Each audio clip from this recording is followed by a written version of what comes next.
Let's continue our module on the labor market, but now we're looking at trends in labor force participation and how to interpret graphics and what some of these trends might mean to us in today's labor market, labor economy, as we continue to try to answer the question, why do different workers receive different wages?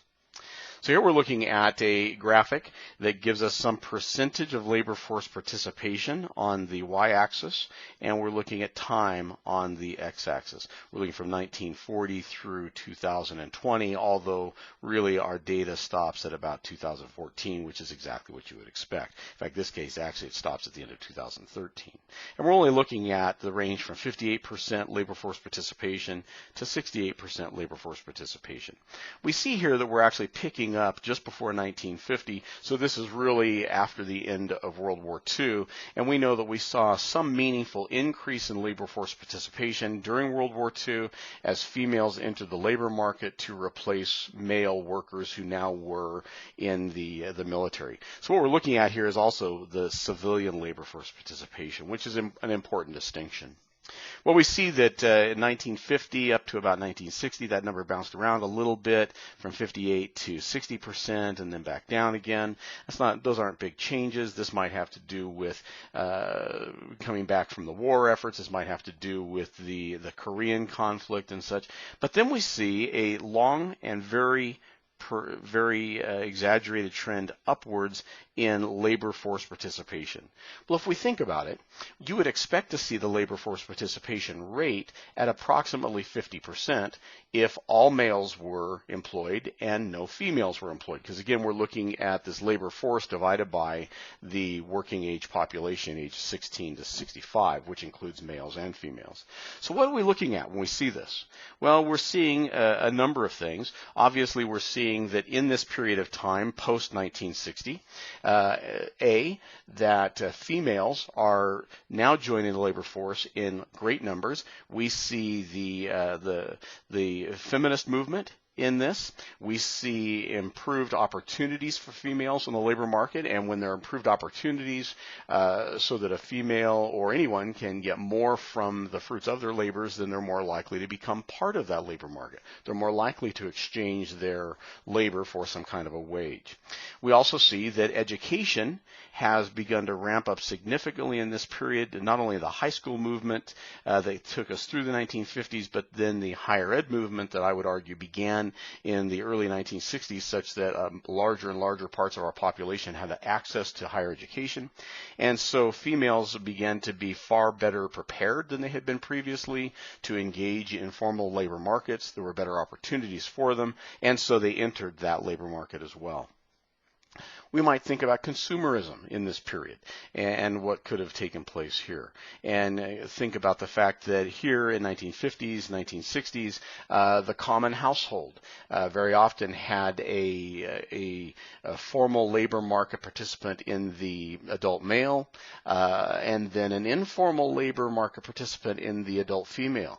So now we're thinking about expanding our thought of the informal labor market into something referred to as householding or household production, where there clearly is labor performed in the household in those decades and now by any member of the household that's an adult, certainly by heavily by females in this period of time, where there wasn't a formalized wage prepared, but there was some other utility, satisfaction, or benefit gained because of the fruits of their efforts. They were taking care of the children. They were providing meals.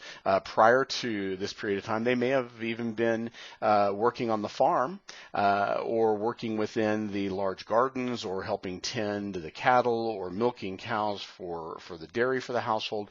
They might have been doing some other activities that would have provided some cloth for the household, or maybe the female and children would even have not only done these things but also gone out and gathered woods and different important commodities for the household, but for which there was never any cash exchange. There was no formal expectation allocation of currency, but clearly a significant value to the household. Well, by the time we reach 1960, that type of activity is now being very rapidly replaced with an era of what we think of as consumerism. And so rarely do we see households, certainly in cities with gardens and with cattle for meat or for dairy, but people go to the grocery store. Well, how do we afford going to the grocery store? By first going and trading our labor for some cash value that we can then exchange at the grocery store for these commodities we might need. And I think we might all agree that the consumerism increased dramatically during these decades. From 1960 through to about 2000, clearly, you can easily consider for the typical household in 1960, there may have been one television. We were just coming to the point where color televisions might be starting to enter the marketplace. But by this period of time, 1960, if there was a television in the household, it was almost certainly one. If there was a telephone in the household, it was almost certainly one. There was pretty consistently one car in most suburban or rural households, not necessarily in urban households. But there was one automobile. Maybe there were two. A nice house would have had a single-car garage. A very nice house would have had a double-car garage. Well, now let's fast forward that to the 1990s and 2000s, and a decent house at all in a suburban or rural area has a two-car garage. Very few homes with one-car garage, unless they're in lower income neighborhoods, lower valued neighborhoods, or densely populated urban neighborhoods where cars are discretionary. How many color TVs do we have in our households today? Well, as students, I'd ask you how many color TVs you might have in your backpack. If you have a smart device, an iPhone or a Galaxy something, you have a color television set. Perhaps in that backpack you have an iPad, or sitting at home you have an iPad or a Kindle or something. That's another color television set. Maybe you even have a personal computer or a laptop computer, and that's yet another color television set. We haven't even talked about the flat panels that might be hanging on your walls or that might be in your family room. So whereas we may have had one television, could possibly have been color TV back in the 1960s. Now most consumers, many consumers, are carrying two or three with them most of the time and have another 1, 2, 3 or more at home. How often do consumers eat out here in the 1990s and 2000s compared to having eaten out in the early 60s? How much of our clothing is made elsewhere and purchased domestically versus made within the household and then used? So you get a sense of the consumerism that's taken place, and we have to think about, has that occurred because we've had a higher labor force participation rate that has brought more income into the household, or has it occurred because we have needed more income to support the household? So this may be a chicken and an egg issue, and we don't need to argue which has come first today. We'll just recognize that this increase that we've seen has largely been because of female entrance into the labor market, because of better opportunities and better preparation in the labor market, higher incomes in the labor market, and because of this age of consumerism that either has represented a need, so households have put more labor into the market, or has been an opportunity because as households have had more labor, they could then buy these goods and services. That said, what's happened here in about the year 2000? This protracted increase has now led to a protracted decrease. So what's taking place here? Well, first of all, let's recognize that these gray bars that we're seeing, these are recessions. And we see the recessions were happening more frequently up through about 1980, less frequently since, but maybe a little bit longer in duration. So the width of the bar is duration. Where it exists on our timeline tells us its frequency and such. So we see here that by the year 2000, the labor force participation rate began to decline. Well, this might be because baby boomers, many of whom were before or younger than age 65, so they're still part of that denominator in the labor force participation rate. We see that many of those baby boomers now are choosing to leave the formal labor market, either going into informal markets, or more likely just they are no longer finding work or exchanging their time for money as necessary. They have prepared well, perhaps some of them, and they're able to retire early. That has clearly been a goal of many baby boomers. But there's more than that.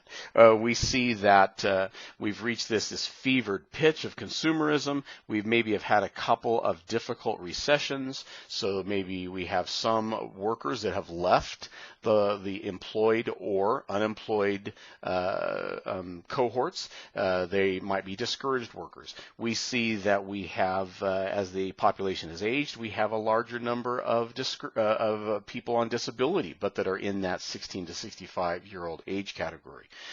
We see that some people have simply chosen a simpler life. We reach this pitch in the .com era, if you will, and so some have chosen a simpler life. Maybe we see an echo of the baby boom, where numerous adults have decided to leave the labor force to exchange rearing a child or children.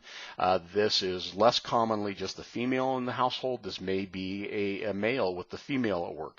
Or today we have numerous same-sex households as well. So we can't think of it in quite those traditional terms in terms of time and tradition. But we can clearly see that there's been a significant decline here. But we have to think about a couple of things with this. First, we have to think about what's driving this. We're considering that in this discussion, of course. But we also might need to think about how does this compare to labor force participation in other developed nations. Remember that the other developed nations are the nations with which the U.S. competes in seeking to better its position on the global stage in terms of being able to drive global economies and in terms of being competitive, being able to get contracts from foreign countries, etc. So let's look a little bit further at this. Let's break this down by age band. We see here that the light blue, kind of turquoise-ish band here at the bottom are the age 55 and older. We see just above it, we see the 16 to 19-year-old group, and so on. This line is the average of the total for the working age population, and then we see the 20 to 24-year-olds here in the light green, and then the 25 to 55-year-olds in the kind of lavender here, almost purplish up at the top. Well, one of the things we see here then, of course, is that these curves, these top three curves, have basically the same shapes, increase leading to flattening or slight decreases. The over 55-year-old group is just the opposite. We see decreases leading to an increase. And what is it looking at? Well, we're looking at time on the x-axis. We're looking at percentage participation based on group on the y-axis. And we see that this over 55-year-old group was decreasing their labor force participation. This would suggest something about disability or early retirement or having the resources to be able to step out of that market voluntarily until about the early 1990s. And then we see that group starting to increase their labor force participation. This may be because some of them began to retire and realized the retirement wasn't as joyous as they had expected, that they actually gained much utility, maybe because of the wage, maybe because of things other than the wage from working, so they perhaps re-entered that labor force. This might be a function of medical technologies and advancements that have allowed a higher percentage of our over 55-year-old population to work. They're healthier, longer. I mean, this is kind of like 60 is the new 40, if you will, such that they could remain in part of that labor force. In some cases, this is because some members of their households were not thriving and started to move back into the household of the older worker, and that put financial pressure on that household, and the older worker returns to the labor market. We see just the opposite occur here within the 16 to 19-year-old. Now remember that this isn't simply going to be an issue of increasing people going to school, increasing the number of these participants participating in higher education, although it might be some of that because these people are either employed or unemployed. And if this is simply a function of people that are choosing to go into higher education, if they're not unemployed or employed, so they don't have a job and they aren't looking for a job, as many people in higher education are not, then that's not going to be picked up here, or if this is people that are simply exchanging maybe what could have been a full-time job for a part-time job so that they could be part of higher education, that's not going to be picked up here because this is going to include both of the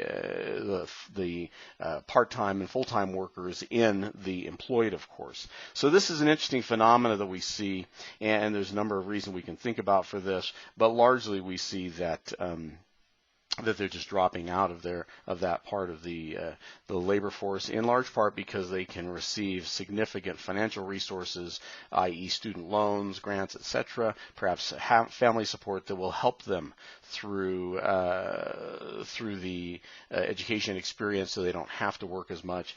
And this might be proportionally what we're seeing here. So these differences by age bands are kind of interesting. I don't think there's anything all that illustrative concerning the 25 to 55-year-old. It's at the top here. This is almost exactly what we would expect to see.